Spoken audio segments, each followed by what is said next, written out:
الحمد لله وحده والصلاة والسلام على من لا نبي بعده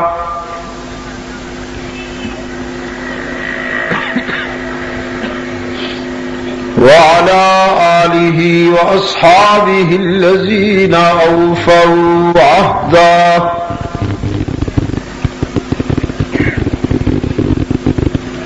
الذين هم مفاتيح الرحمة ومصابيح الغرر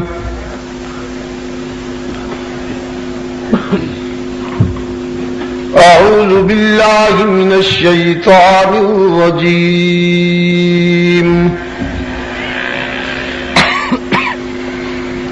بسم الله الرحمن الرحيم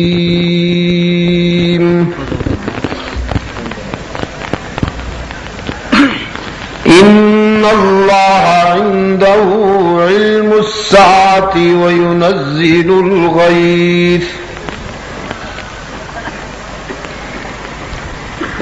ويعلم ما في الأرحام وما تدري نفس ماذا تكسب غدا وما تدري نفس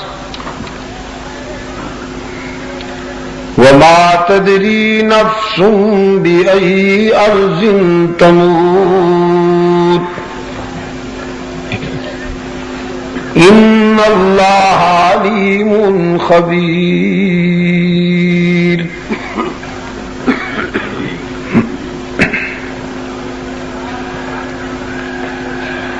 وقال الله تبارك وتعالى في مقام آخر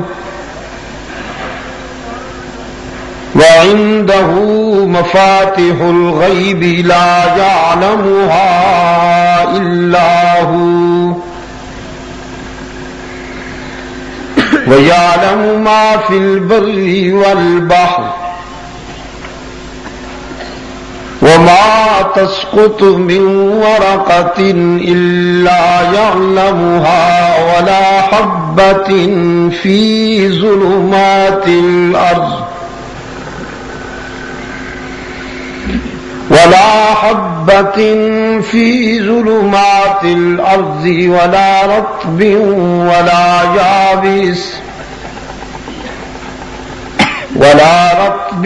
ولا يابس إلا في كتاب مبين صدق الله مولانا العظيم وصدق رسوله النبي الأمي الكريم ونحن على ذلك من الشاهدين والشاكرين والحمد لله رب العالمين.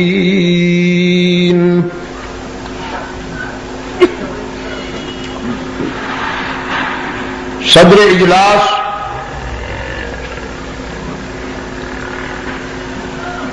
گرامی قدر علماء کرام،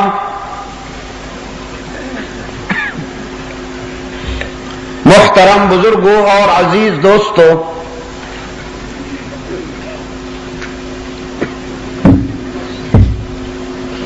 آج 14 مارچ 1986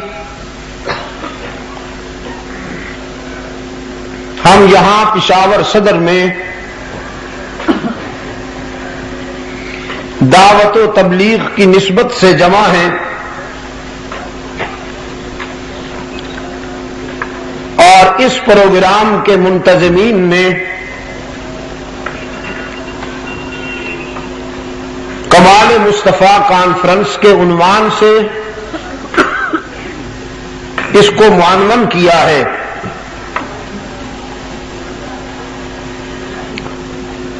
اور کمالات مصطفی میں سب سے بڑا کمال اور سب سے بڑا اعجاز رحمت عالم صلی اللہ علیہ وسلم پر نازل ہونے والا وہ کلام ہے قرآن کریم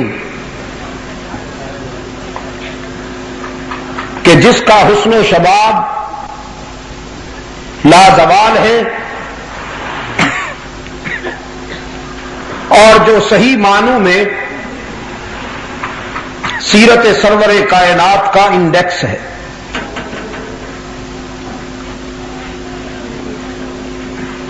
کمالات مصطفی کو سمجھنے کے لیے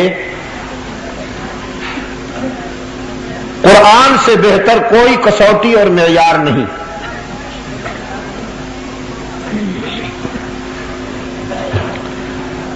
اللہ کے رسول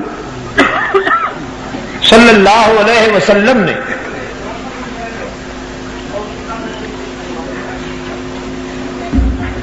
اپنی دنیاوی زندگی کے آخری لمحات میں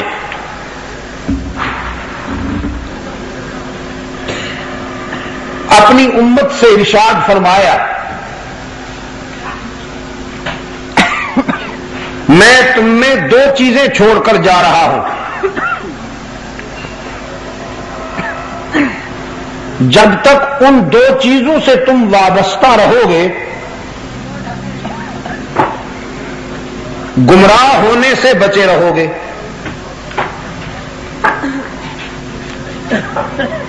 ایک اللہ کی کتاب اور دوسرا آپ صلی اللہ علیہ وسلم کا اسوہ حسنہ.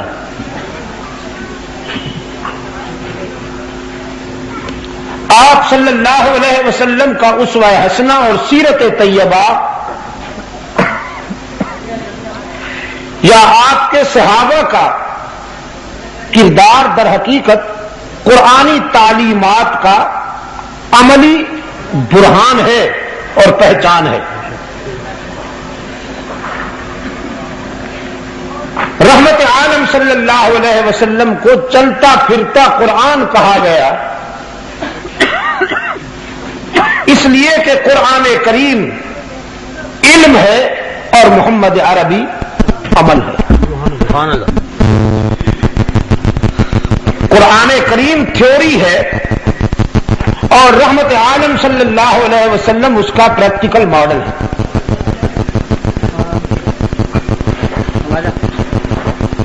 اس تمہید کے بعد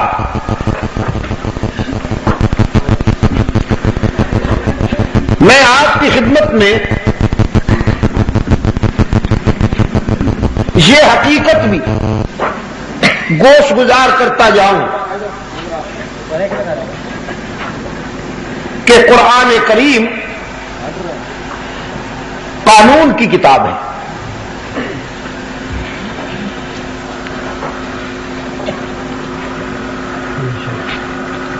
کچھ لوگوں نے اسے محض تبرک کی کتاب سمجھ لیا.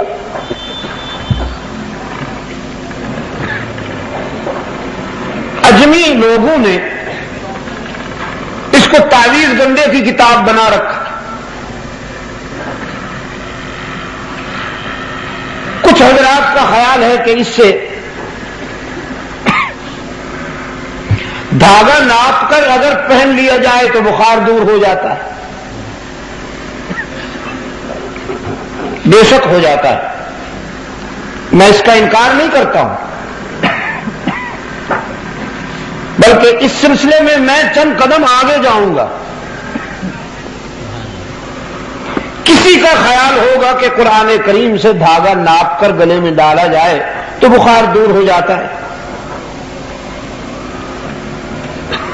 میں کہتا ہوں قرآن کریم سے اگر کوئی وابستہ ہو جائے ایک فرد کا کیا پوری قوم کا بخار دور ہو جاتا ہے. سبحان اللہ. لیکن بیسیکلی قرآن کریم قانون کی کتاب ہے، کانسٹیٹیوشن بک ہے. اس کا ہر حکم قانون ہے، ہر زاویہ اور ہر کنایا قانون ہے.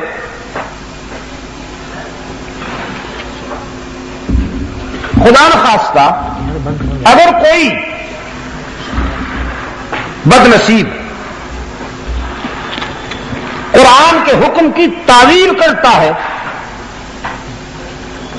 یا اس میں تحریف کرتا ہے،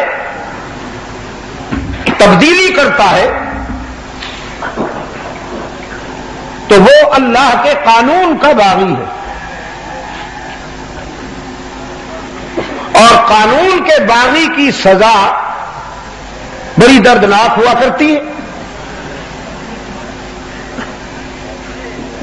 قومیں جو قانون بناتی ہیں، بندے جو قانون بناتے ہیں،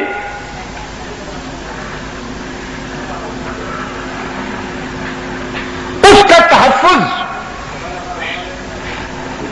اور اس کی بالادستی کس حد تک ملحوظ رکھی جاتی ہے، یہ اہل نظر پر مخفی نہیں۔ اللہ نے جو قانون بنایا بنی نوع انسان کے لیے، اپنے آخری رسول کے ذریعے جو دستور حیات مرحمت فرمایا، اللہ کے نزدیک اس کی اہمیت کا یہ عالم ہے کہ وہ اپنے اس نافذ کردہ قانون کی حفاظت خود کرتا ہے۔ بندوں میں سے کوئی شخص چاہے وہ کتنا ہی مضبوط اور مستحکم کیوں نہ ہو، لیکن وہ یہ دعویٰ نہیں کر سکتا کہ میں اللہ کے قانون کا محافظ ہوں، قرآن کریم کا محافظ ہوں۔ اللہ نے خود ذمہ داری لی ہے اس قانون کی حفاظت کرنے کی، اور در حقیقت سرکار دو عالم صلی اللہ علیہ وسلم کے انقلاب رحمت کا تحفظ بھی اسی میں ہے کہ قرآن محفوظ رہے۔ قرآن کا محفوظ ہونا گویا سیرت سرور کائنات کا محفوظ ہونا ہے۔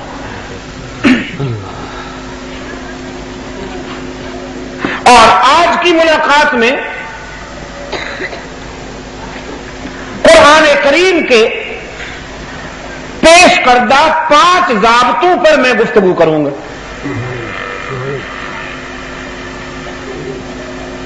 ابھی جو حصہ آپ کے سامنے تلاوت کیا گیا ہے، اس میں 5 ضابطے بیان کیے گئے ہیں۔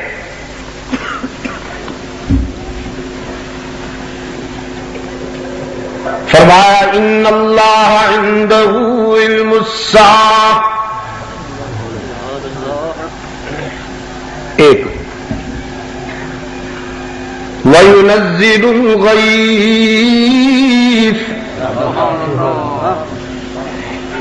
2 وَيَعْلَمُ مَا فِي الْأَرْحَامِ، 3 وَمَا تَدْرِي نَفْسٌ مَاذَا تَكْسِبُ غَدًا، 4 وَمَا تَدْرِي نَفْسٌ بِأَيِّ أَرْضٍ تَمُوتُ، 5 إِنَّ اللَّهَ عَلِيمٌ خَبِيرٌ۔ تتمہ قرآن پاک نے پہلا ضابطہ بیان کرتے ہوئے فرمایا ان اللہ عنده علم الساعة،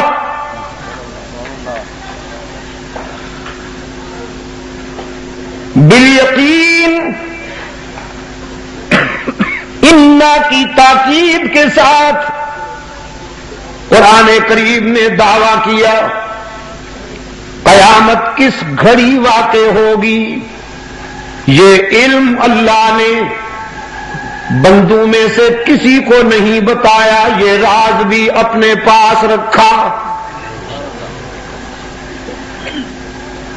کسی عالم کو بھی نہیں بتایا، کسی سالک کو بھی نہیں بتایا، کسی صوفی کو بھی نہیں بتایا، کسی عارف کو بھی نہیں بتایا، کسی صحابی کو بھی نہیں بتایا، نبی کو بھی نہیں بتایا، رسول کو بھی نہیں بتایا،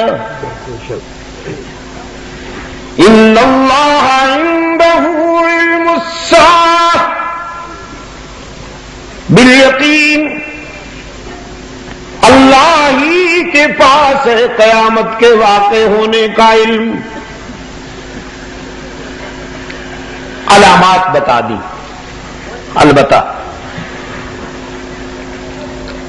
نشانیاں بتا دی، رسول اکرم صلی اللہ علیہ وسلم کی زبان سے قرب قیامت کی علامات بتا دی۔ سرخ آندھیاں چلیں گی، ایک عالمگیر اضطراب بنی نوع انسان پر چھا جائے گا، غریب جھونپڑے میں، امیر محلات میں بے قرار ہوگا، دوستی میں وفا نہیں رہے گی، نسوانیت میں حیا نہیں رہے گی، جوانی میں شرم اور غیرت نہیں رہے گی، بڑھاپے میں خوف خدا نہیں رہے گا، تجارت میں دیانت نہیں رہے گی، اور اب تو تجارت لوٹ مار میں بدل گئی، تجارت بیچاری رہی کہاں۔ 100 میں 10 کا نفع تو سمجھ میں آتا تھا، لیکن 10 پر 100 کا نفع کس کی سمجھ میں آئے؟ تجارت تو وہ ہوا کرتی تھی کہ جو اللہ کے ذکر سے محروم نہ کر دے۔ لا تلہکم اموالکم ولا اولادکم عن ذکر اللہ۔ اہل نظر تجارت دماغ سے کیا کرتے تھے، دل میں اس کی یاد بستی تھی، اور اب ہم دماغ سے اس کو یاد کرتے ہیں، دل میں دولت کی محبت نے ڈیرے لگا رکھے ہیں۔ راتوں رات امیر کبیر بننے کی ہوس نے انسان کو درندہ بنا کے چھوڑ دیا۔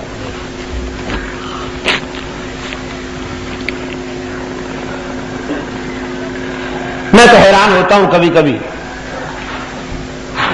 بظاہر بڑے اچھے لوگ، نماز پڑھنے کی بھی انہیں توفیق ہے، حج پہ بھی جاتے ہیں، بظاہر بڑے نیک نظر آتے ہیں، لیکن ڈنڈی بھی مارتے ہیں، چور بازاری بھی کرتے ہیں، ذخیرہ اندوزی بھی کرتے ہیں۔ اللہ کی شان ہے۔ عزیز دوستو، تجارت در حقیقت اسلامی معیشت اور معاشرت میں عبادت ہے۔ اللہ کے رسول صلی اللہ علیہ وسلم نے سچے تاجر کو یہ خوشخبری سنائی ہے کہ حشر میں وہ صدیقین اور شہداء کے ساتھ اٹھے گا جس کی تجارت میں دیانت ہو اور اللہ کا خوف ہو۔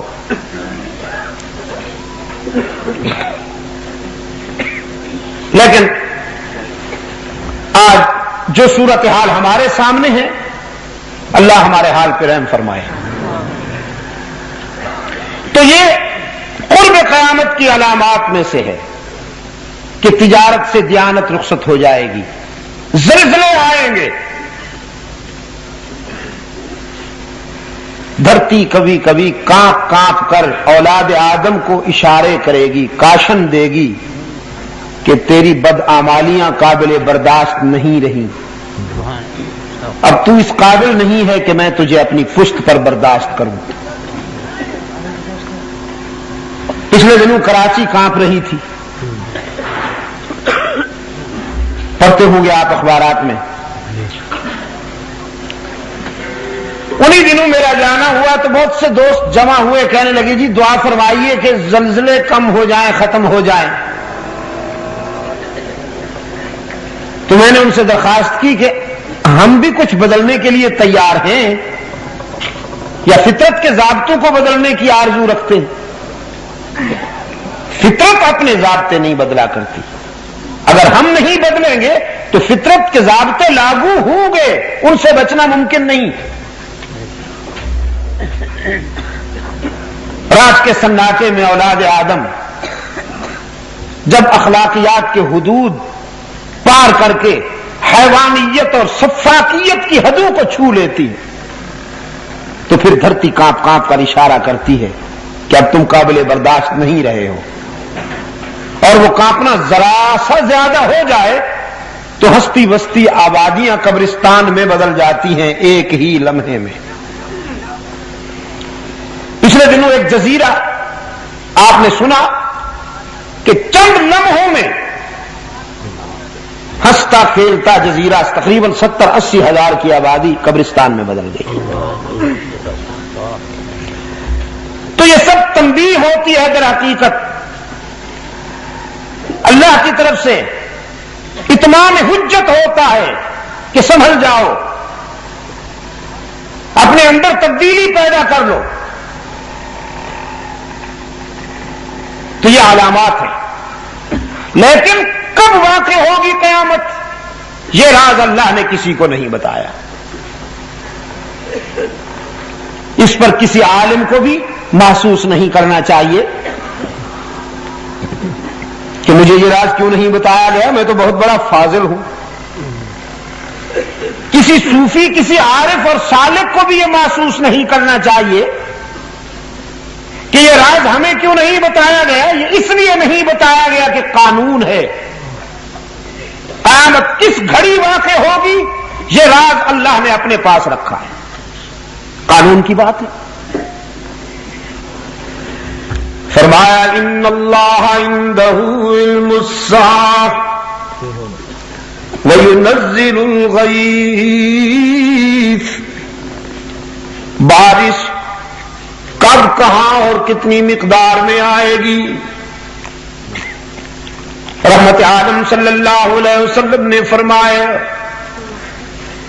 دھرتی کے سینے پر جب می برستا ہے، جب بارش برستی ہے تو ہر بوند اس کے علم میں محفوظ ہوتی ہے،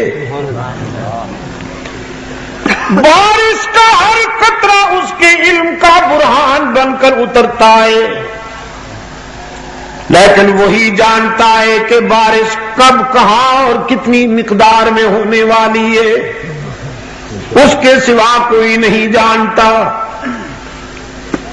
وَيَعْلَمُ مَا فِي الْأَرْحَامِ،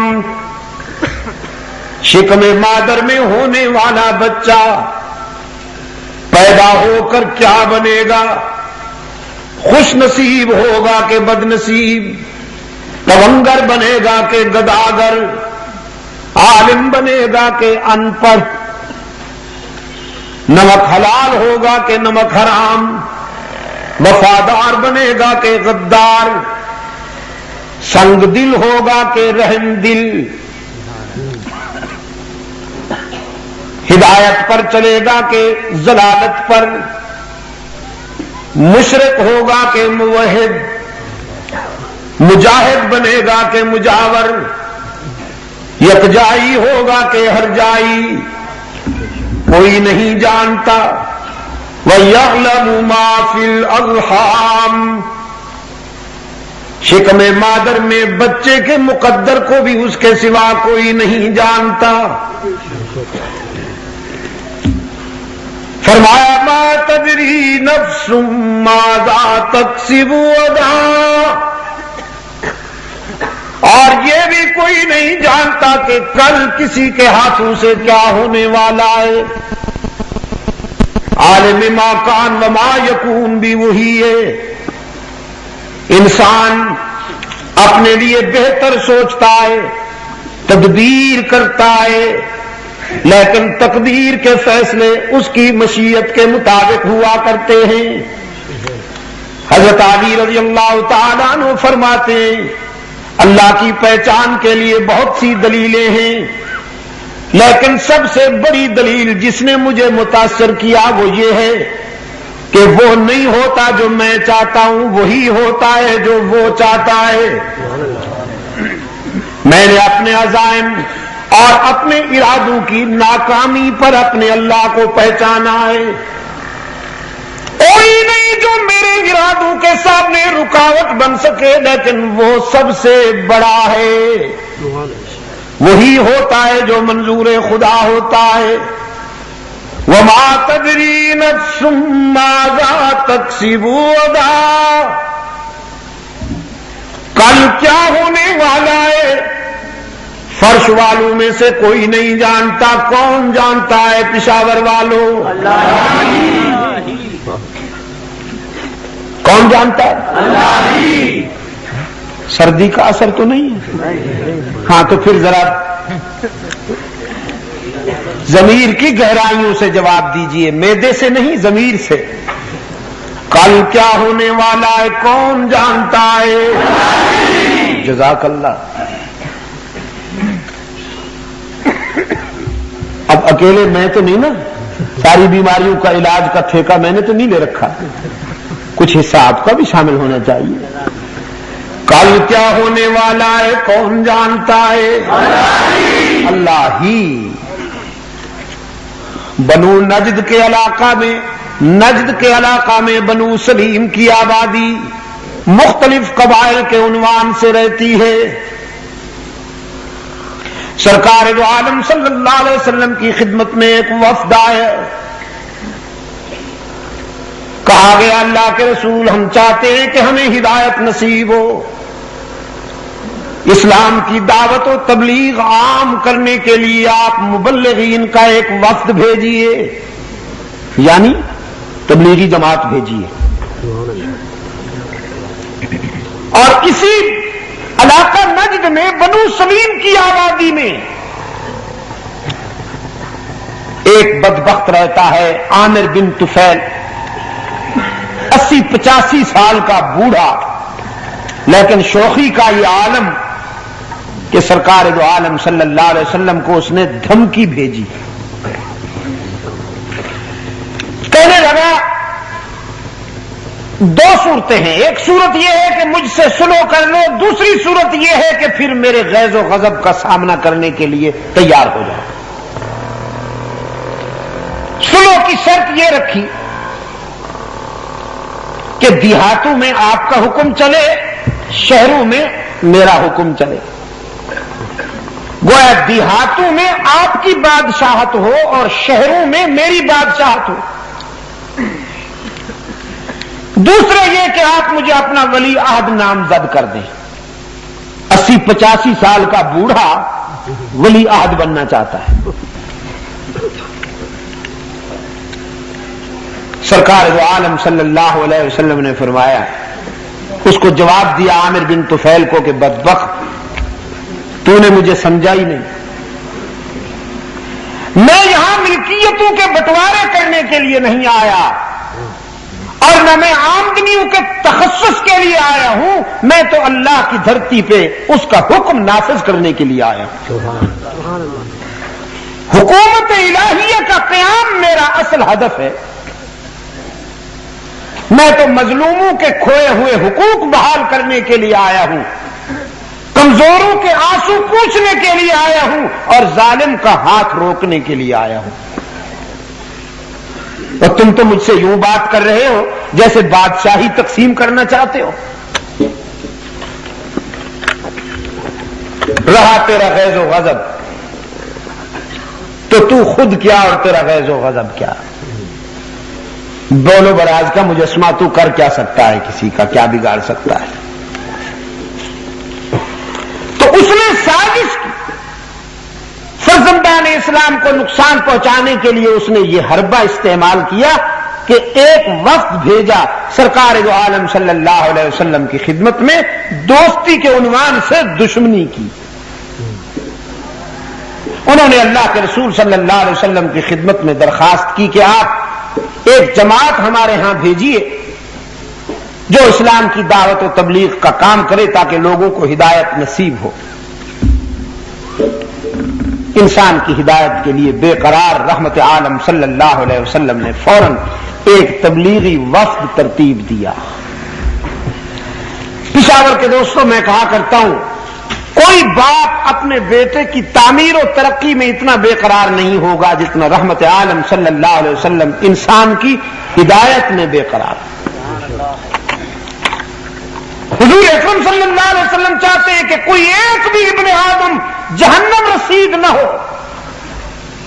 کوشش ہے کہ سب کے سب جنت میں چلے جائیں.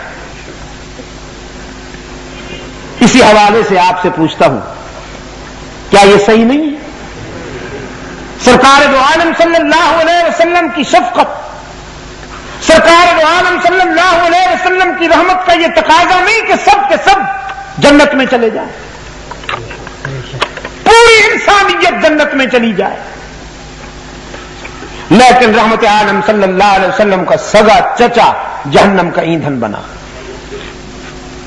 قرآن کریم نے اعلان کر دیا، اس کی زندگی میں اعلان کر دیا، تبت یدا ابی لہب وتب.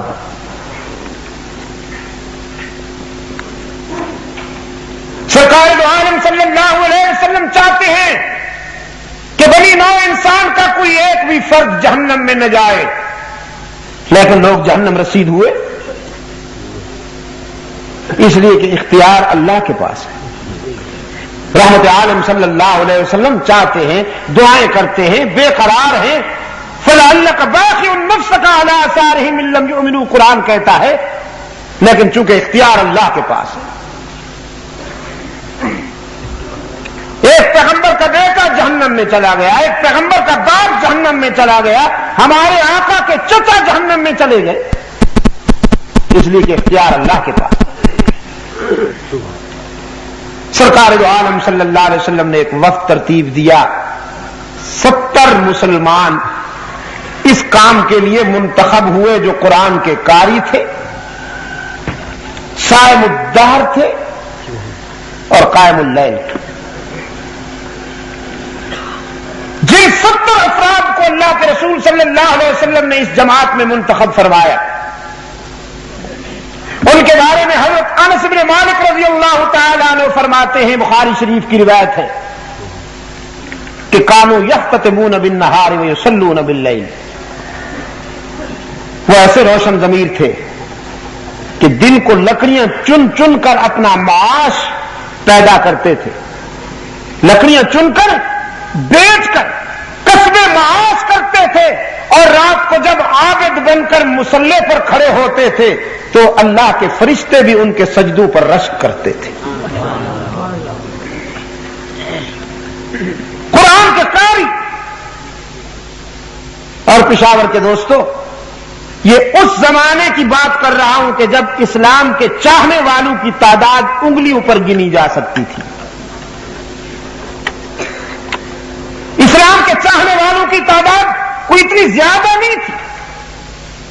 ان میں سے 70 قراء کا انتخاب کیا ہے اللہ کے رسول صلی اللہ علیہ وسلم نے.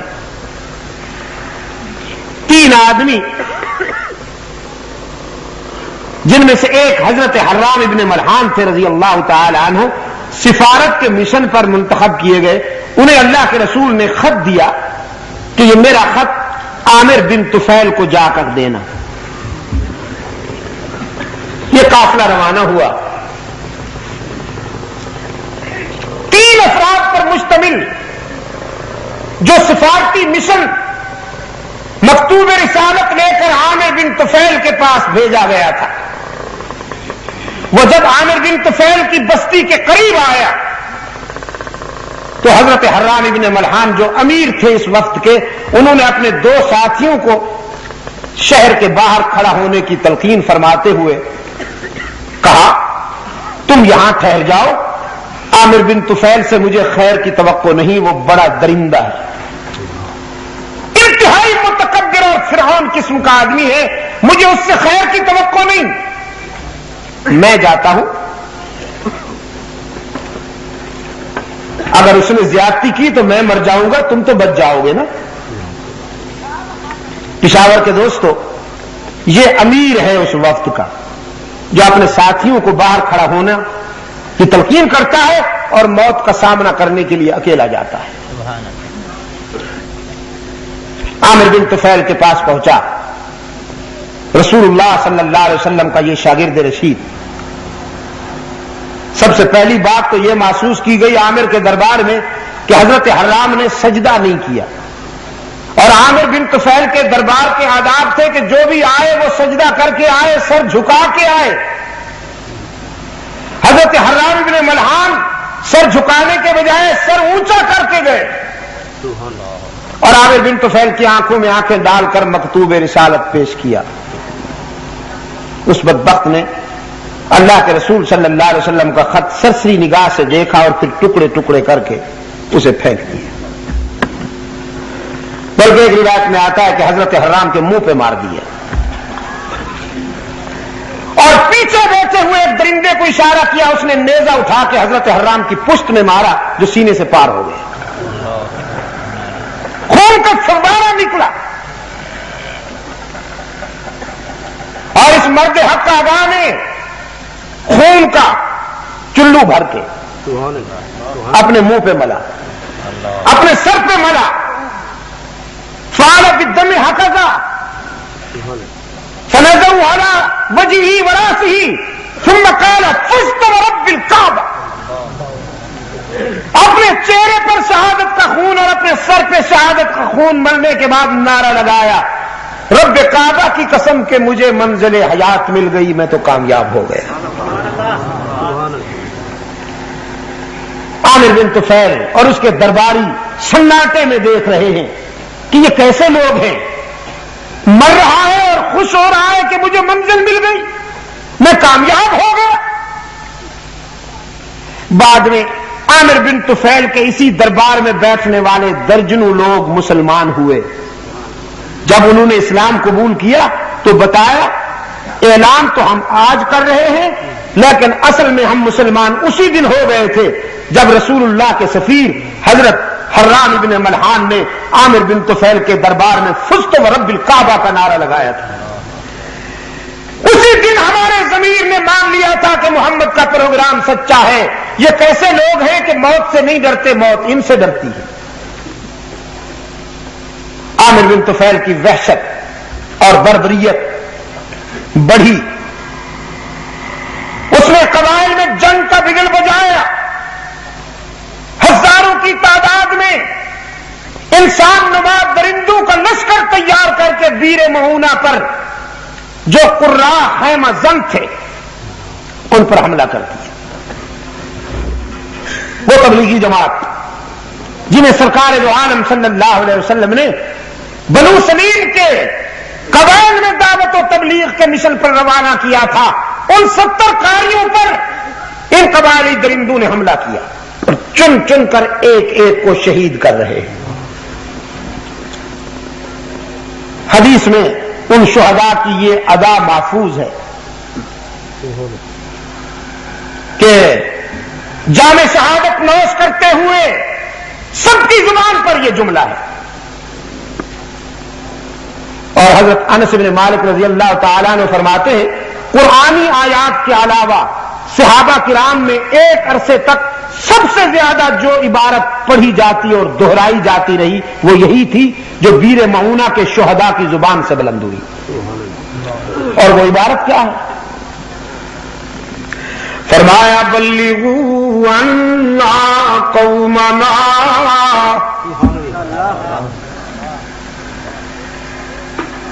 بلغوا عنا قومنا انا لقینا ربنا فرضی عنا وارضانا. او اللہ کے فرشتوں, او ہمارا پیغام ہمارے محبوب تک لے جاؤ, ہماری قوم تک ہمارا پیغام پہنچاؤ. انا لقینا ربنا, ہم نے بیر معونہ پر اپنے رب سے ملاقات کی اور یہ ملاقات اتنی کامیاب ہوئی. فرضی عنا وارضانا, وہ ہم سے راضی ہو گیا, ہم اس سے راضی ہو گئے. تکبیر, صحابہ, شہادت صحابہ. ہم نے بیر معونہ پر اپنے رب سے وفا کر دی ہم نے عشق کے تقاضے پورے کیے، ہم نے وفا میں کمی نہ کی، اس نے جزا میں کمی نہ کی۔ سرکار دو عالم صلی اللہ علیہ وسلم تک ان شہداء کا یہ پیغام پہنچا، وہ رحمت کا پیکر کہ جو حریف جاں کا بھی چارہ گر ہے، جو قاتل کو بھی معاف کرنے کا ظرف رکھتا ہے، جو مکہ میں فاتح بن کے آیا تو لا تثریب علیکم اليوم کا نعرہ لگایا، وہ رحمت کا پیکر جب اپنے ان رضاکاروں کی مظلومیت کا حال سنتا ہے تو آنکھیں برس پڑی۔ حزن و ملال دیکھا نہیں جاتا تھا، اور ایک عرصے تک نماز صبح میں رکوع اور سجدے کے درمیان رحمت عالم صلی اللہ علیہ وسلم نے قنوت نازلہ پڑھی اور ان بدبختوں کے لیے ہلاکت کی دعا کی، التجا کرتے تھے رب العالمین کے حضور، میرے معبود میرے شاگردوں کو ذبح کرنے والوں پر قحط نازل کر دے، کنعان والا قحط نازل فرما دے، ان بدبختوں کو ہلاک کر جنہوں نے میرے رضاکاروں کو ذبح کیا ہے۔ آنکھیں برستی تھیں اور حضور بد دعا کرتے تھے، پھر یہ بد دعا بھی، یہ تیر بھی ایسا نشانے پہ لگا کہ جن جن بدبختوں نے بیر معونہ کے قرا پر تلوار چلائی وہ سب کتے کی موت مرے۔ یہی عامر بن طفیل رات کو ایک غلط جگہ جا کے سویا، طاعون کی گلٹی نکل آئی، ایک رات میں وہ اتنی بڑی ہو گئی کہ اٹھا نہیں سکتا تھا، وہیں بلک بلک کر مر گیا، کتے کی موت۔ لیکن آج سے پوچھتا ہوں پشاور کے روشن ضمیروں، کل کیا ہونے والا ہے کون جانتا ہے؟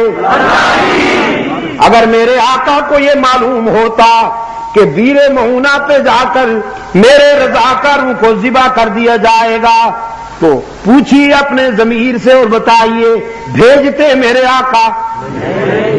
اپنے ان 70 قاریوں کو بھیجتے؟ بھیجا میرے آقا نے، اس لیے کہ کل کی باتیں اس کے سوا کوئی نہیں جانتا، قانون ہے، قرآن کریم کا ضابطہ ہے، ما تدری نفس ماذا تکسب غدا، کل کیا ہونے والا ہے کون جانتا ہے؟ بھی پہ زور دے کر تاکہ بھی کے بیماروں کو شفائے کاملہ نصیب ہو جائے، دائیں بائیں بھی دیکھ کر کوئی چپ بیٹھا ہو تو اس سے بھی کہلوائیے کل کیا ہونے والا ہے کون جانتا ہے؟ اور عجم کے فنکار کہتے ہیں، عجم کے پروفیشنل لیکچرار جن کا امتیاز یہ ہے کہ انہیں ٹی وی نے اونچا کیا، وہ ٹی وی کی پروڈکشن ہے، جیسے نور جہان کو اونچا کیا ہے نا ٹی وی نے، اسی اسکرین پر وہ بھی اسی اسکرین پر نور جہان کی اولاد ہوئی کہ نہ ہوئی؟ میرے عزیز دوستو، میں کہتا ہوں کوئی باضمیر عالم دین قرآن کا سچا عاشق کبھی قرآن کو ٹی وی کی سکرین پر ذلیل نہیں کرے گا، مر جائے گا، لیکن اس غلط اور گندی جگہ پر قرآن بیان نہیں کرے گا۔ نعرہ تکبیر!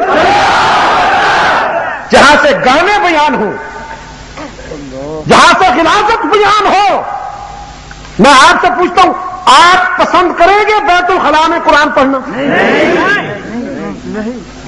کون باضمیر ہے جو بیت الخلاء میں قرآن پڑھے؟ ٹی وی بیت الخلاء سے بھی زیادہ پلید ہے، آپ سمجھے گے نہیں؟ یہ پروفیشنل فنکار یہ کہتے ہیں جی اللہ نے قرآن میں سب کچھ بیان کر دیا ہے، اور چونکہ حضور قرآن کے حامل ہیں، قرآن حضور پہ نازل ہوا تو آپ عالم غیب ہیں، سب کچھ جانتے ہیں۔ اب جو آگے جاہل بیٹھے ہوتے ہیں ہی کرنے والے، متنفس اللہ کی مخلوق میں سے کوئی ذی روح، چاہے وہ انبیاء میں سے ہو، رسل میں سے ہو، اولیاء میں سے ہو، صدیقین میں سے ہو، کوئی نہیں جانتا کہ کل کیا ہونے والا ہے۔ یہ قانون ہے، اور یہ کس میں بیان ہوا؟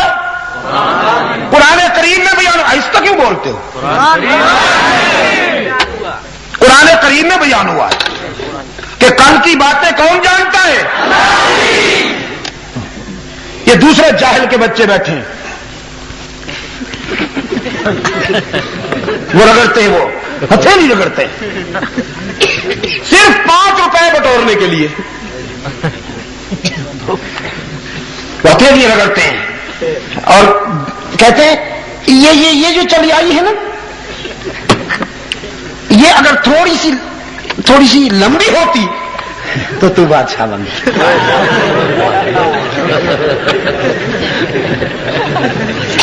یہی لکیر اگر ذرا یوں ٹیڑھی ہو جاتی تو تجھے وزارت مل جاتی۔ وہ پوچھتا ہے سرکار چاقو سے ٹیڑھا کر دوں؟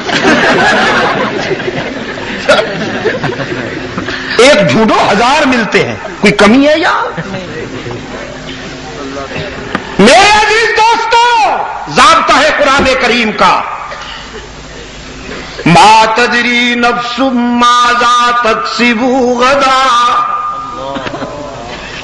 کوئی نہیں جانتا کہ کل اس کے ہاتھوں سے کیا ہونے والا ہے۔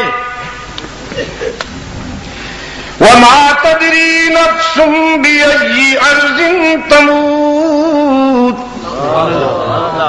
اور یہ بھی کوئی نہیں جانتا کہ موت کہاں، کب اور کس عنوان سے آئے گی۔ ان اللہ علیم خبیر، وہی علیم و خبیر ہی جانتا ہے۔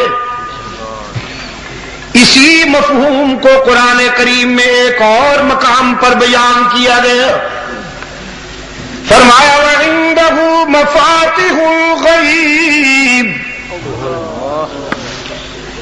وَعِندَهُ مَفَاتِحُ الْغَيْبِ لَا يَعْلَمُهَا إِلَّا هُوَ وَيَعْلَمُ مَا فِي الْبَرِّ وَالْبَحْرِ وَمَا تَسْقُطُ مِنْ وَرَقَةٍ إِلَّا يَعْلَمُهَا وَلَا حَبَّةٍ فِي ظُلُمَاتِ الْأَرْضِ وَلَا رَطْبٍ وَلَا يَابِسٍ إِلَّا فِي كِتَابٍ مُبِينٍ۔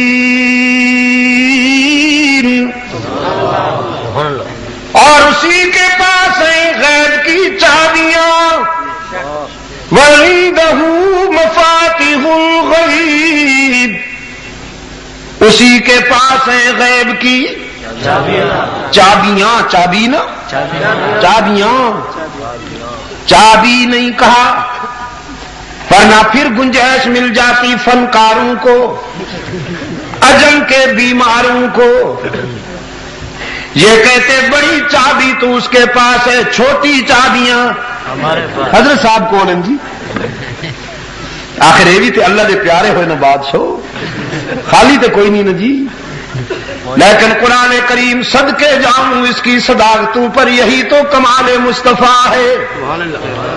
پہرا دے رہا ہے قرآن کریم آپ کے عقائد پر، آپ کے نظریات کی عفت پر پہرا دے رہا ہے قرآن کریم۔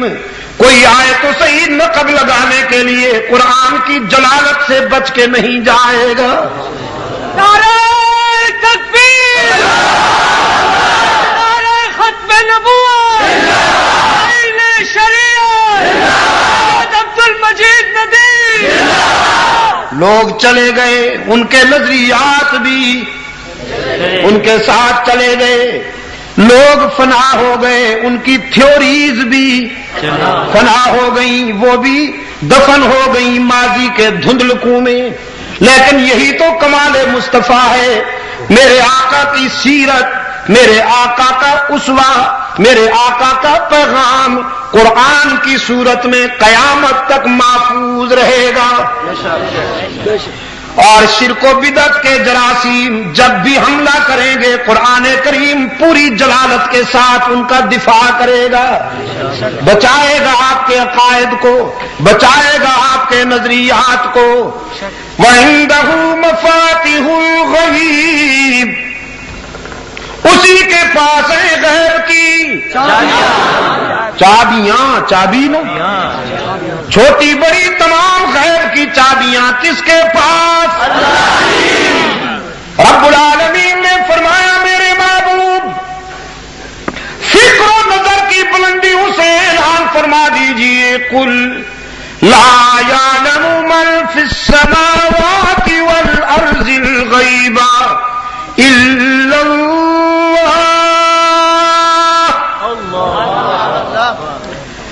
اعلان فرما دیجئے فکر و نظر کی بلندیوں سے میرے محبوب کہ زمین و آسمانوں میں غیب کی باتیں اس کے سوا جاننے والا کوئی نہیں۔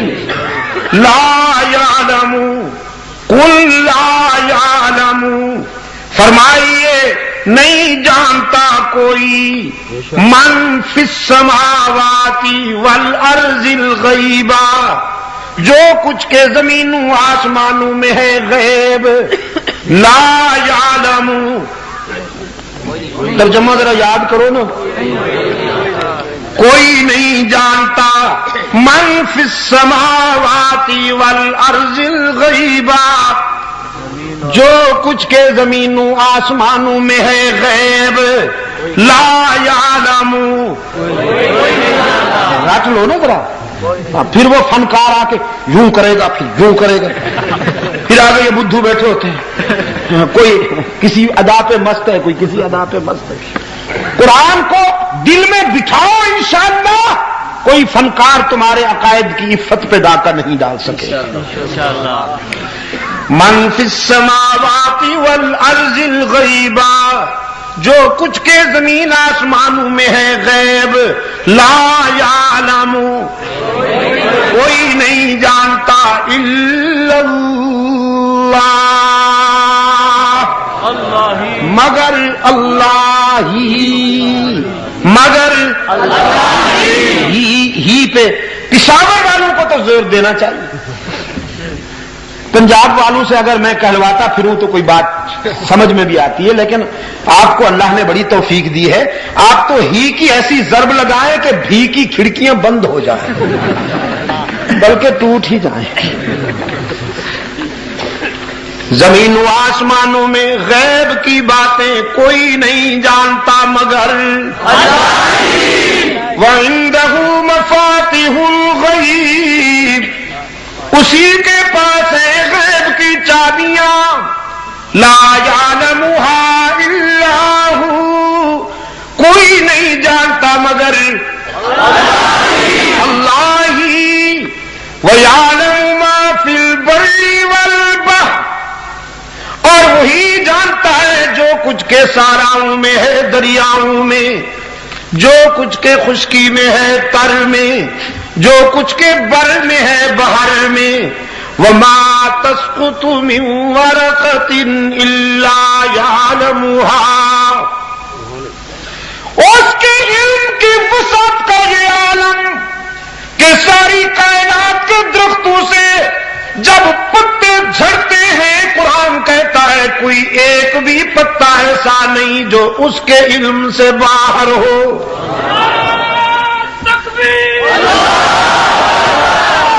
وَمَا تَسْقُطُ مِن وَرَقَةٍ إِلَّا يَعْلَمُهَا وَلَا حَبَّةٍ فِي ظُلُمَاتِ الْأَرْضِ، اور دھرتی کے سینے سے اگنے والا کوئی پودا ایسا نہیں جو اس کے علم سے باہر ہو۔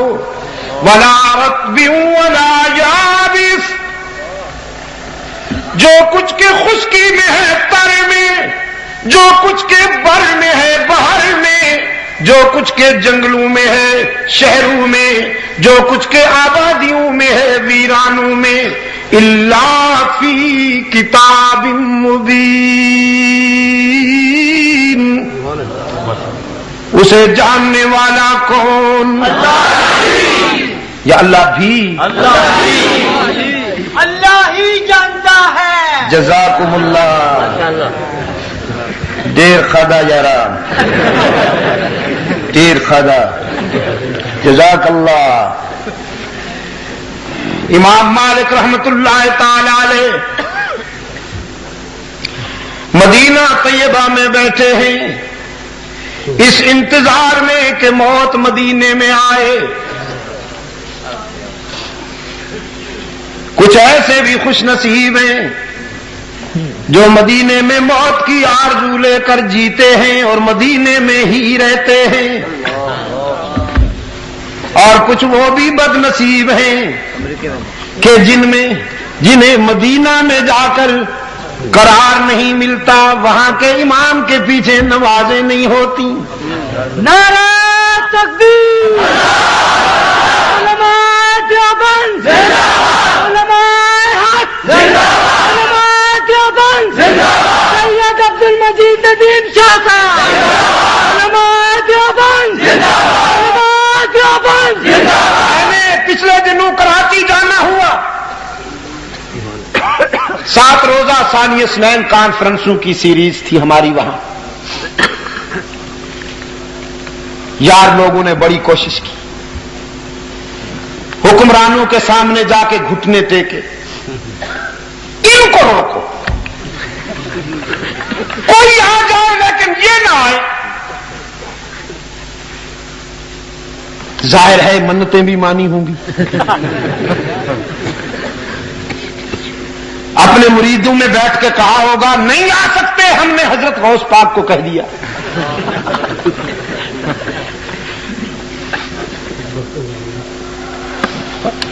اللہ نے پہنچا دیا ہمیں،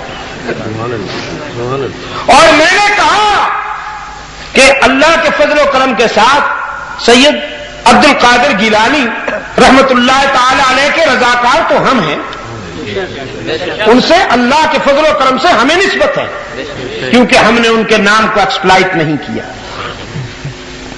ہم نے ان کے نام پر 11ویں نہیں پی، ہم نے بزرگوں کے نام پر منڈیاں نہیں لگائی، دکانیں نہیں کھولی، ہم تو ان کے مشن اور ان کے کاج کو لیے ہوئے پوری دنیا میں گھوم رہے ہیں، اور جب تک جیئیں گے ان اللہ والوں کا پیغام اللہ کے بندوں تک پہنچائیں گے۔ اور وہ پیغام کیا ہے کہ اس کے سوا کوئی مسجود نہیں، اس کے سوا کوئی معبود، اس کے سوا کوئی ہر جگہ موجود، اس کے سوا کوئی علام الغیوب نہیں۔ اللہ کے فضل و کرم کے ساتھ 7 کانفرنسیں ہوئیں کراچی میں، جہاں اجازت مل گئی دوستوں کو سبحان اللہ، اور جہاں اجازت نہیں ملی وہاں ہم نے اللہ سے اجازت لینی۔ اور میں تو دوستوں سے کہتا ہی یہی ہوں، آج مدنی سے کہہ رہا تھا یہ کیوں اجازت لیتے ہو؟ اطلاع دے دیا کرو کہ ہم فلاں مقام پر قرآن و سنت کا پروگرام کر رہے ہیں، وہ کہیں گے اجازت لی ہے آپ کے یہاں لی ہے، اور اگر کوئی مزید ڈیٹیل کے ساتھ پوچھے، تفصیل پوچھے تو آپ کہہ دیجئے سب سے بڑے حاکم سے لی، اور زیادہ کوئی تنگ کرے تو کہہ دو اللہ سے لیے۔ آپ اگر نبھا سکیں تو بات تو یہی ہے، بات یہی ہے، اور نہ نبھا سکیں تو پھر اللہ ہمارے حال پہ رحم فرمائے۔ قرآن و سنت کے جلسے کے لیے ان سے اجازت لینا تو توہین ہے، اس پروگرام کی اور اس مشن کی توہین۔ میرے عزیز نوجوانوں، اور پھر یہ مسلمان کہلاتے ہیں، مسلمان کہلا کر تو کرسیوں پہ بیٹھے ہوئے ہیں۔ مجھے یقین ہے کہ یہ قرآن و سنت کے پروگراموں کے سامنے رکاوٹ نہیں بنے گے، مجھے حسن ظن ہے، لہذا اللہ سے اجازت لے کر پروگرام نبھایا کیجیے۔ کراچی میں اللہ کے فضل و کرم کے ساتھ ہوئے پروگرام، اور ایک پروگرام تو وہ ہوا کہ جس کے لیے کچھ مرکزی وزیروں نے دھمکی دی تھی کہ ہم نہیں ہونے دیں گے. میں انہیں سیاسی یتیم کہا کرتا ہوں.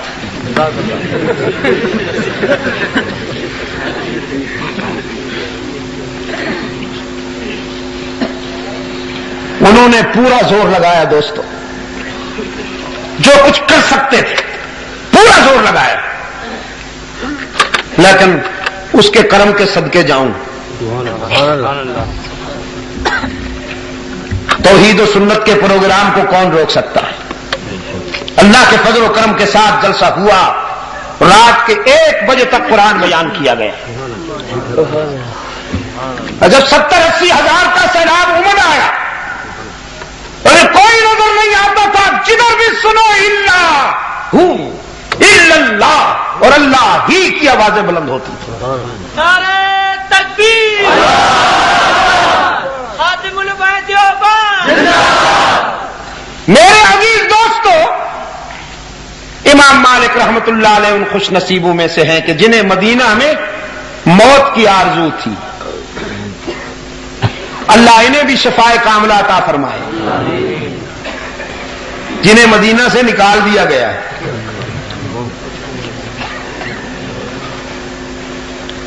نکالے گئے ہیں نا یا نکلے ہیں؟ نکالے گئے.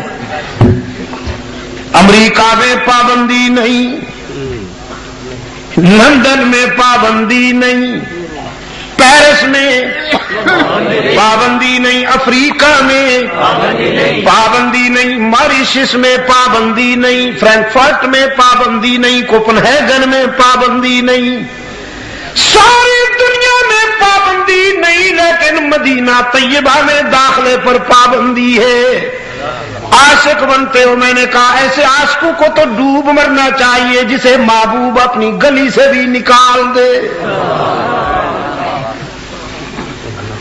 عاشق تو ایسے ہوتے ہیں. نانوتوی فرماتے ہیں امیدیں لاکھ ہیں لیکن بڑی امید ہے یہ، امیدیں لاکھ ہیں لیکن بڑی امید ہے یہ کہ ہو سگان مدینہ میں میرا نام شمار. جیوں تو ساتھ سگانے حرم کے تیرے پھروں، جیوں تو ساتھ سگانے حرم کے تیرے پھروں، اور مروں تو کھائیں مدینہ کے مجھ کو مرغ اور مار. اللہ آپ کو مدینہ لے جائے. جنت البقیع میں جائیں گے تو یہی درویش سوئے ہوئے نظر آئیں گے. کسی طرف سے عبدالغفور مدنی کی قبر ہوگی، جنت البقیع میں محمد زکریا سو رہے ہیں، لیکن وہاں جھنڈیاں نہیں لہراتی. جھنڈیاں وہاں نہیں لہراتی، نہ کوئی یتیم بیٹھا ہوا ہے مست کلندر، سب کچھ اندر.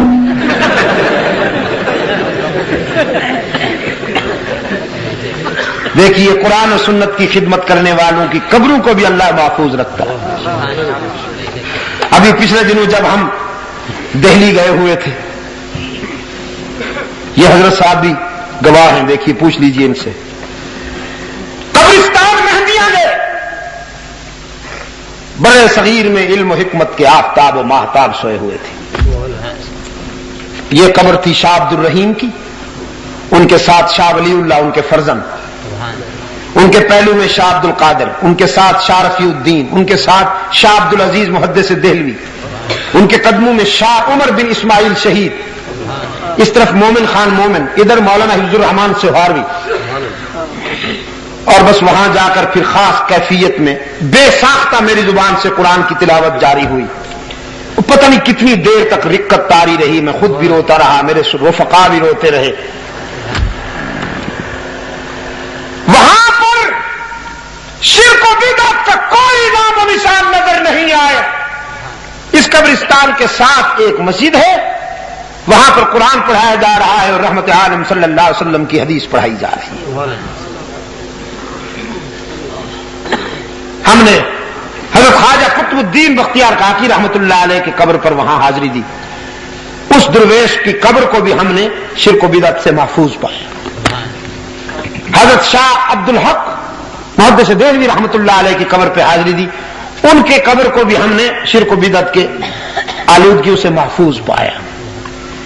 اور مولانا محمد الیاس رحمت اللہ تعالی علیہ بستی نظام الدین میں اور ان کے پہلو میں سوئے ہوئے ان کے فرزند مولانا محمد یوسف، اللہ اکبر، کل من علیہا فان ویبقى وجہ ربک ذو الجلال والاکرام، وہی سمجھ میں آتا ہے. چھوٹی سی قبریں، مٹی ڈلی ہوئی کچی سی چھوٹی چھوٹی سی قبریں، نظر بھی نہیں آتی، غور سے دیکھنا پڑتا ہے.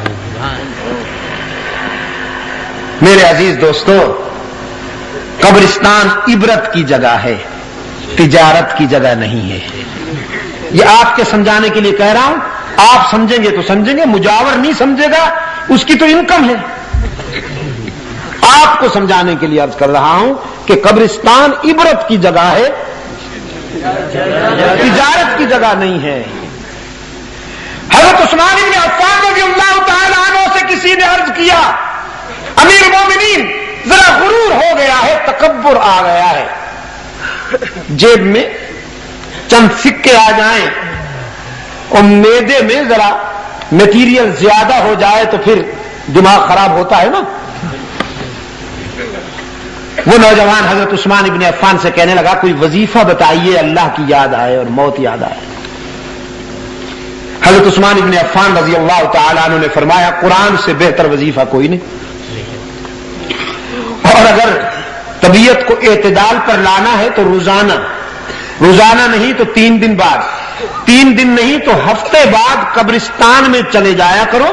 وہاں جا کے دیکھو کہ کیسے کیسے حسینوں کی مٹی اڑ رہی ہے.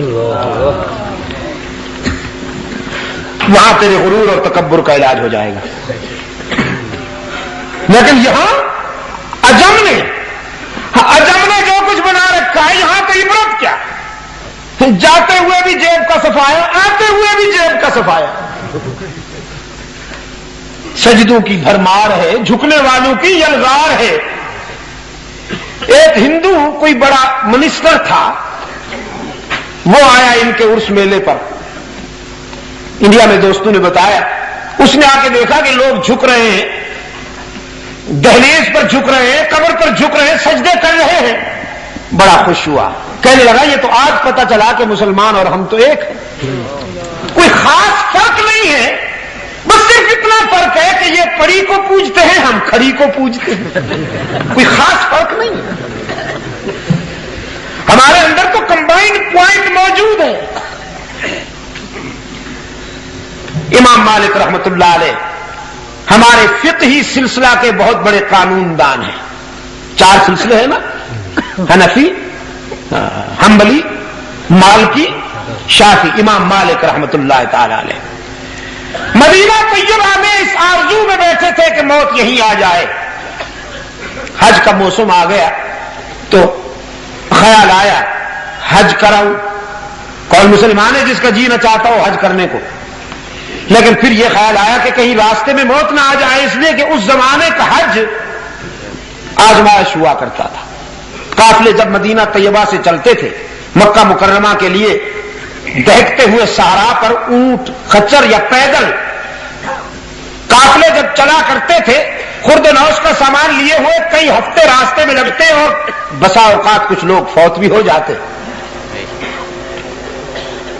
تو خیال آیا کہیں راستے میں موت نہ آ جائے. خواب میں ایک دن رحمت عالم صلی اللہ علیہ وسلم کی زیارت نصیب ہوگی. زیارت نصیب ہوئی تو جلدی سے عرض کیا اللہ کے رسول میری زندگی کے کتنے دن باقی ہیں، کتنی مدت باقی ہے، موت کب آئے گی؟ اس لیے کہ مدینہ میں مرنے کی آرزو ہے اور یہ بھی چاہتا ہوں کہ حج کراؤں، کہیں راستے میں چھٹی تو نہیں ہو جائے گی. تو رحمت عالم صلی اللہ علیہ وسلم نے اشارہ کر دیا اور امام مالک کی آنکھ کھل گئی. تو سوچ میں پڑ گئے کہ ان 5 انگلیوں سے اشارہ جو کیا گیا اس سے مراد 5 سال ہیں، 5 مہینے ہیں، 5 ہفتے ہیں، 5 دن ہیں یا 5 لمحے ہیں؟ یہ کتنی مدت باقی ہے موت میں سے؟ تشخص نہیں ہو رہا تھا۔ تو علامہ ابن سیرین رحمت اللہ علیہ انہی دنوں مدینہ طیبہ میں تشریف رکھتے تھے۔ علامہ ابن سیرین رحمت اللہ تعالی علیہ وہ عالم ہے رسول اللہ صلی اللہ علیہ وسلم کی امت میں کہ جو خواب کی تعبیر بتانے میں بہت اونچا مقام رکھتے تھے۔ امام مالک رحمت اللہ علیہ نے اپنا ایک نمائندہ بھیجا علامہ ابن سیرین کے پاس اور ان سے کہا کہ دیکھو میرا نام نہ بتانا، یہ خواب بیان کرنا اور تعبیر پوچھ کر آ جاؤ، یہ نہ بتانا کہ خواب کس نے دیکھا ہے۔ وہ لوگ بڑے ہی خوش نصیب تھے، اپنی نمائش پسند نہیں کیا کرتے تھے۔ امام مالک رحمت اللہ علیہ کا نمائندہ ابن سیرین کی خدمت میں آیا، خواب بیان کیا۔ کسی طرح ایک آدمی نے خواب میں رسول اللہ صلی اللہ علیہ وسلم کی زیارت ہوئی تو پوچھا کہ میری زندگی کے کتنے دن باقی ہیں؟ تو حضور نے یہ اشارہ کر دیا۔ وہ آدمی پوچھتا ہے کہ اس اشارے سے مراد کتنی مدت ہے؟ 5 سال ہیں، 5 مہینے ہیں، 5 ہفتے ہیں، 5 دن ہیں یا 5 گھڑیاں ہیں؟ ابن سیرین رحمت اللہ علیہ فرمانے لگے یہ خواب کسی معمولی آدمی کا تو نہیں ہو سکتا، علم و تقوی اور فراست و بصیرت کے کسی بہت بڑے تاجدار کا ہی خواب ہو سکتا ہے، اور اس وقت مدینہ طیبہ میں امام مالک سے بڑا صاحب علم تو ہے کوئی نہیں، تو یہ خواب کہیں انہی کا تو نہیں؟ وہ جو خواب پوچھنے کے لیے آیا تھا اس نے کہا میں نام بتانے کی پوزیشن میں نہیں ہوں، آپ صرف تعبیر بتا دیجئے بس۔ ابن سیرین فرمانے لگے وہ اپنا نام نہیں ظاہر کرنا چاہتے تو ہم اتنے سستے ہیں کہ آرام سے تعبیر بتا دیں گے، تم جاؤ اور ان سے کہہ دو جب تک نام نہیں ظاہر کرو گے ہم تعبیر نہیں بتائیں گے۔ تو مجبوری تھی، امام مالک رحمت اللہ علیہ نے اجازت دے دی کہ جاؤ میرا نام بتا دو اور تعبیر پوچھ کر۔ وہ آدمی دوبارہ حاضر ہوا علامہ ابن سیرین رحمت اللہ علیہ کی خدمت میں، نام بتایا۔ ابن سیرین فرمانے لگے حیرت ہے امام مالک جیسا فاضل اللہ کے رسول صلی اللہ علیہ وسلم کے اس اشارے کو نہیں سمجھ سکا۔ ارے بھائی اس اشارے سے مراد نہ 5 سال ہے، نہ 5 مہینے ہیں، نہ 5 ہفتے ہیں، نہ 5 دن ہیں، بلکہ اس اشارے سے مراد وہ 5 باتیں ہیں جن کا تذکرہ قرآن کریم میں آیا ہے کہ ان کا علم اللہ کے سوا کسی کو نہیں، اور اللہ کے رسول نے اشارہ کر کے فرمایا تم نے پوچھا ہے کہ میری زندگی کے کتنے دن باقی ہیں اور اس کا علم اللہ کے سوا کسی کو نہیں ہے، چونکہ یہ ان 5 باتوں میں سے ہے جن کا تذکرہ قرآن میں آیا ہے تو تمہارے سوال کا جواب دینے کی پوزیشن میں نہیں ہوں۔ اور وہ 5 باتیں یہی ہیں جن کا ابھی ابھی میں نے آپ کے سامنے ذکر کیا۔ فرمایا ان اللہ عندہ علم الساعۃ، قیامت کس گھڑی واقع ہوگی کون جانتا ہے؟ اللہ۔ بارش کب کہاں اور کتنی مقدار میں آئے گی کون جانتا ہے؟ اللہ ہی جانتا ہے۔ ہاں وہ اپنے محبوب کے اٹھے ہوئے ہاتھوں کی لاج تو رکھ لیتا ہے، یہ تو ایمان ہے ہمارا الحمدللہ۔ مدینہ طیبہ میں خطبہ جمعہ کے دوران ایک مسلمان نے کھڑے ہو کے عرض کیا اللہ کے رسول ایک عرصہ سے بارش نہیں ہوئی صلی اللہ علیہ وسلم، قحط سالی ہے، پینے کے لیے مویشیوں کو پانی تک میسر نہیں، باران رحمت کی دعا کیجئے۔ سرکار دو عالم صلی اللہ علیہ وسلم نے دعا کے ہاتھ بلند کیے، فرمایا اللہم انزل علینا الغیث برحمتک وفضلک الہ العالمین۔ مدینے والے بارش مانگتے ہیں، میں سفارش کرتا ہوں باران رحمت عطا کیجئے۔ رب العالمین نے بادلوں کو حکم دے دیا جلدی پہنچو مدینے کے آسمان پر، میرے محبوب نے بارش کی طلب میں ہاتھ اٹھا رکھے ہیں اور میری رحمت کا تقاضا ہے کہ یہ ہاتھ چہرہ انور پر نہ پھرنے پائیں کہ بارش کی بوندیں پہلے پہنچ جائیں۔ سرکار دو عالم صلی اللہ علیہ وسلم کی دعا جاری ہے، صحابہ کرام فرماتے ہیں ابھی دعا جاری تھی کہ بارش کی بوندیں مسجد نبوی کی چھت سے ٹپک ٹپک کر رحمت عالم صلی اللہ علیہ وسلم کے چہرہ انور پہ آ گئیں. اور آپ سوچ رہے ہوں گے چھت سے ٹپک پڑی بارش کی بوندیں. ٹوٹی ہوئی تھی چھت, لینٹر کریک تھا. پشاور کے دوستو, مسجد نبوی کی چھت لینٹر کی تھی کہاں, وہ تو کھجور کی پتوں کی چھت ہوا کرتی تھی. میں کہا کرتا ہوں اس دور کی مسجدیں کچی ہوتی تھی, نمازی پکے ہوتے تھے. اب مسجدیں پکی بن رہی ہیں, نمازی یہ سجدے میں سو جاتے ہیں. یہ نادان اس وقت گر جاتے ہیں جب وقت قیام آئے. وہ سجدہ روح زمین جس سے کانپ جاتی تھی, اسی کو آج ترستے ہیں ممبر و محراب. اب تو اکھاڑے بن گئے, مسجدیں کہاں رہیں. اب تو ایک دوسرے کی قوت آزمائی جاتی ہے, چودراہٹ آزمائی جاتی ہے. میرے عزیز دوستو, بارش شروع ہوئی اور حکم ہوا رب العالمین کی طرف سے, جن ہاتھوں نے بارش مانگی تھی, جو بارش کی طلب میں بلند ہوئے تھے, جب تک بارش روکنے کے لیے وہی ہاتھ بلند نہ ہوں, نہیں رکنی چاہیے, برستی رہے اس وقت تک. یہی ہاتھ جب تک بارش رکنے کی دعا کے لیے بلند نہ ہوں. چنانچہ جمعہ بارش, سنیچر بارش, اتوار پیر منگل بدھ جمعرات بارش, بوندا باندی, میٹھے میٹھے موتی برستے رہے, کبھی مدھم کبھی تیز. پھر جمعہ آ گیا, مقتدی بھی آ گئے, مقتدا بھی آ گئے,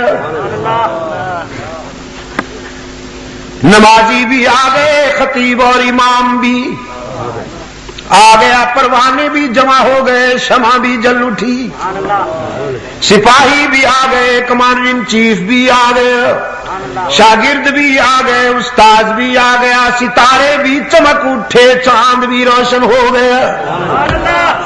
صحابہ کرام نے عرض کیا اللہ کے رسول, اب تو جل تھل ہے مدینہ طیبہ کے ارد گرد, کہیں مویشی باندھنے کے لیے خشک جگہ بھی نہیں مل رہی. رحمت عالم صلی اللہ علیہ وسلم کے لبوں پہ تبسم آ گیا. پھر دعا کے لیے ہاتھ اٹھائے, اللہم حوالینا ولا علینا. الہ العالمین, مدینہ والے سیر ہو گئے, اب یہ بادل وہاں بھیج دیجئے جہاں ان کی ضرورت ہو. صحابہ کرام فرماتے ہیں ہم نے دیکھا آسمان بادلوں سے خالی ہو چکا تھا, یوں محسوس ہوا جیسے رحمت عالم صلی اللہ علیہ وسلم نے ہاتھوں سے بادل ہٹا دیے ہوں. تکبیر, ختم نبوت, صحابہ. یہ تو ہمارا ایمان ہے الحمدللہ. لیکن بارش کب کہاں اور کتنی مقدار میں آئے گی کون جانتا ہے. ما فی الارحام کیا ہے کون جانتا ہے. کل کسی کے ہاتھوں سے کیا ہونے والا ہے جاننے والا کون. موت کب کہاں اور کس عنوان سے آئے گی جاننے والا کون. علام الغیوب کون, کار ساز و دستگیر کون, حاجت روا و مشکل کشا کون, انسانی جبین کی عاجزیوں کے لیے سچا مسجود کون, ہر جگہ موجود کون, ہر ایک کی دعائیں سننے اور قبول کرنے والا کون. پشاور کے روشن ضمیروں, نذرانہ لیے بغیر راضی ہو جانے والا کون. خطا کاروں کے آنسو پوچھنے والا کون. تانا دیے بغیر معاف کر دینے والا کون. کچھ نہ لے کر سب کچھ دینے والا کون.